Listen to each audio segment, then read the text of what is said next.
Hey guys, welcome back to Medical Coding with Blue. Today's episode is all about if you are struggling with a self-paced medical billing and coding program, watch this.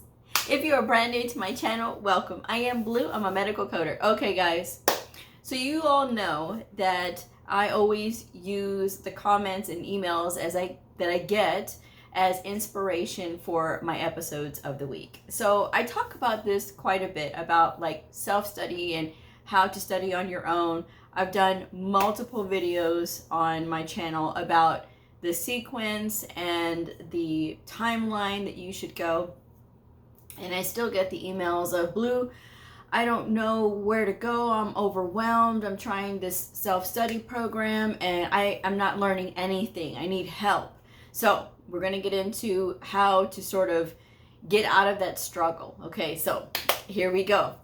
When you are studying independently, and most medical billing and coding programs that are online are going to be self-paced. Even if you're going to a college, a lot of them, again, are self-paced because you can learn this from a book. Now, if you get lucky enough that you have an instructor, you know, that's really great for you because that's even better for medical coders, especially new ones. But if you don't have this opportunity and maybe they told you that, oh yeah, you'll have somebody to help you and you have an instructor that you can email and it takes weeks to get a response, the thing that you should do is, of course you're going to be upset that you're not getting responded to in a timely manner. But here's where you have to pick the reins up yourself. When it comes to medical billing and coding, I have said this so many times and I'm going to keep saying it. It is an independent sport when it comes to learning it. Do I wish that it was more of a team sport and people, you know, learned and helped each other and that kind of thing? Yes. However, there's people who learn things differently, and there's also people who get into or want to get into medical billing and coding later in life, and then they get frustrated, or even they could be, you know, just barely starting out, you know, out of high school. And just because they immediately don't understand it, they want to give it up because, oh, it's just not for them. Guys, to learn medical billing and coding is a lot. We have to know what doctors know while never having gone to medical school. It's true. Now, don't let that run you off, but let it prepare you.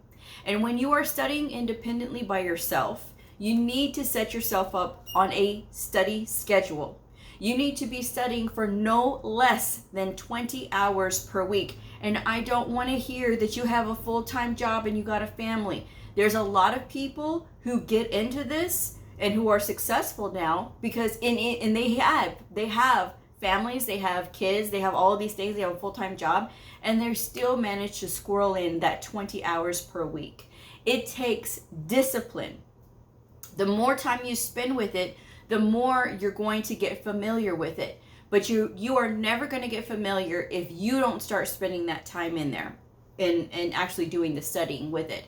And just because the school is not helping you, or maybe they're not fulfilling all the promises because, you know, you're supposed to have the instructor to kind of turn to, it doesn't mean that you have to give it up. Okay, guys? Because if it's easy for you to give up your dream that easily, then it wasn't meant for you anyway. All right? So first, get yourself on a schedule. And if you say, well, Blue, I don't have 20 hours a week. There's easily ways to fit in 20 hours per week. When you are driving to work, let's just say you have a 30-minute drive to work and you have a 30-minute drive home, that is already 1 hour that you could be listening to something in your car or in your vehicle. And you could be listening to either the coding guidelines, or you could be listening to YouTube channels about medical terminology and anatomy. You can do this and make use of that time, because that's going to give you those short 30 minutes is going to give your brain something like, okay, we've got to pay attention. We're listening to this and we're exposing our brain to this. All right. You got another 30 minutes at lunchtime.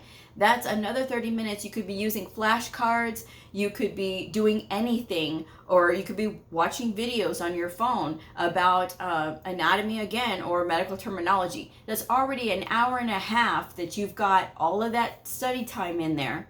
And now, if you want to put in another hour and a half when you get home, that's just an hour and a half that you have to either go over a chapter in one of the books that I recommend, and all of the books that I recommend to study are in the description box below, guys. I have gotten so many emails, Blue, tell me where I can find those books. It's in the description box.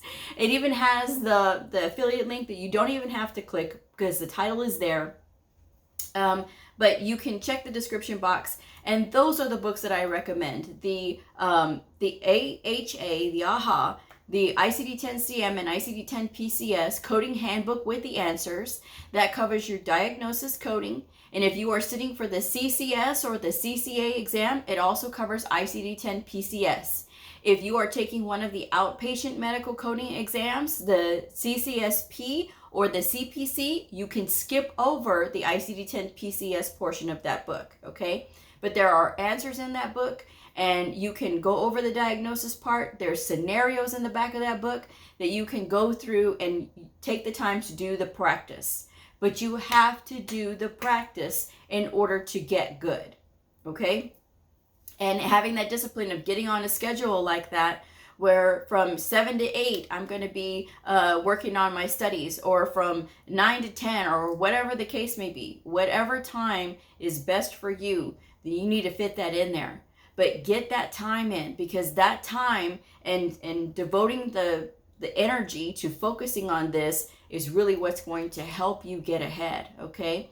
And for the CPT side of the house, the procedure side of the house, the outpatient procedures, I recommend the CPC study guide. Yes, and it doesn't matter if you're taking an AHIMA exam, I still recommend the CPC study guide, because we are all tested on the same CPT manual. And AAPC did a fantastic job with that CPC study guide. That's why I believe in that. But guys, you have to go through the workbooks. You have to. And there's no getting around that. Well, Blue, I don't get it. If you don't understand something, that's fine. Put a pin in it and move on, and then come back to it, because I guarantee you, not everything you're going to be lost on, right? There's going to be some things that you get that are going to be like, oh yeah, I understand this. Oh yeah, I understand that. And it comes from reading. All we do is read. And when you have your job, all you're going to do is read. So if you don't like to read, maybe this field isn't for you, because that's 90% of what medical coders do. And it doesn't matter what your recruiter said. It doesn't matter what somebody who sold you the program said. I'm telling you, as a veteran medical coder, 90% of the time, we are reading every single day. So you have to like to read, all right? Otherwise, you're going to be miserable if you don't like to read. But it does get easier as you continue to practice. And as far as like what to study first and how do we get learning and that kind of thing, you need to learn your medical terminology and your anatomy first.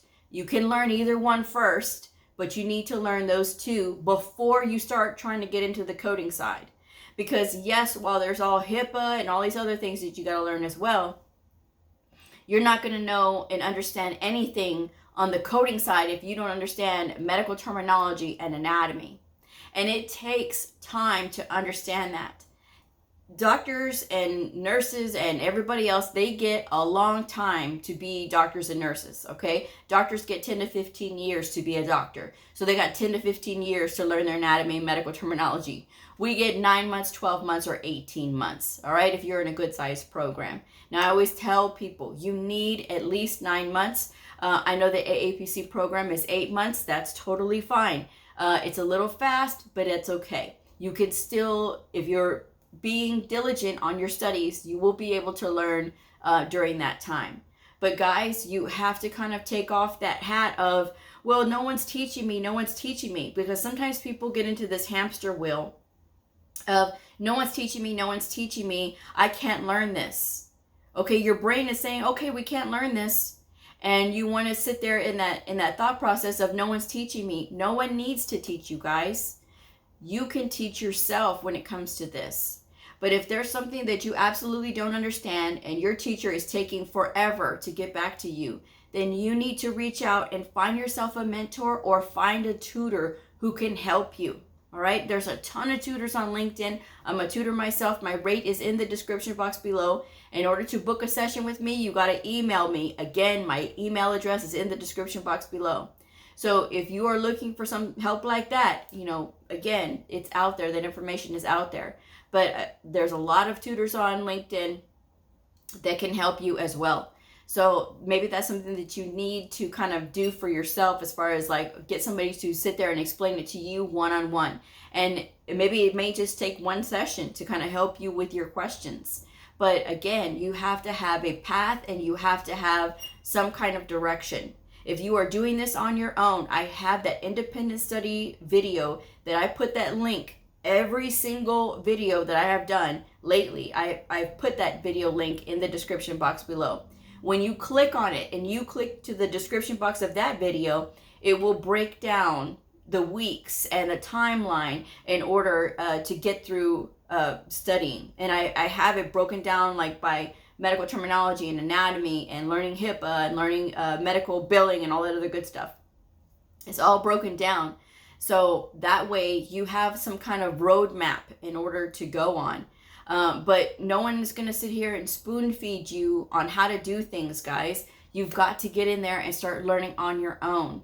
And you have to have that determination to start to practice this stuff and do it on your own. And if when you're looking at the answers and what you're coming up with is not, of course, the right answer, then you look at the answer key and you do what I call reverse teach yourself. So you go to the correct answer and you look at how they got to that, and you try to like, okay, this is how they got to that, or this was how they looked it up. Because when you look up the correct code and you go to that section in the tabular section and you say, okay, it's in this section here, and then that way you can start to relate certain words to certain things. So that way you start learning how to read the manuals themselves, okay? I do recommend working with Optum 360 coding books. You have your choice of publisher when it comes to the ICD-10-CM and the ICD-10-PCS, all right? And HCPCS if you need that one for your exam. But both associations, the American Health Information Management Association and the American Academy of Professional Coders, both allow you to have your choice of diagnosis book, ICD-10-CM, ICD-10-PCS, and the HCPCS book. The one that we all have to have is the AMA CPT Professional Edition. Okay, everybody has to have that. It's taking a medical coding exam.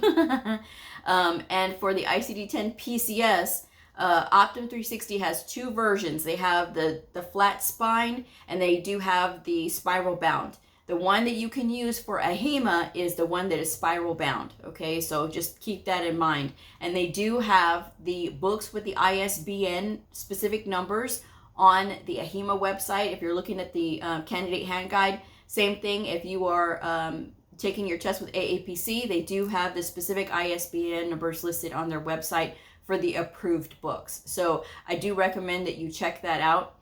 But the reason that I recommend Optum 360 coding books, and this is not an ad for them, but if you've been with my channel for more than 5 minutes, you know that I love them because they are very detailed. They have a lot of really good information in them that a lot of other publishers do not have.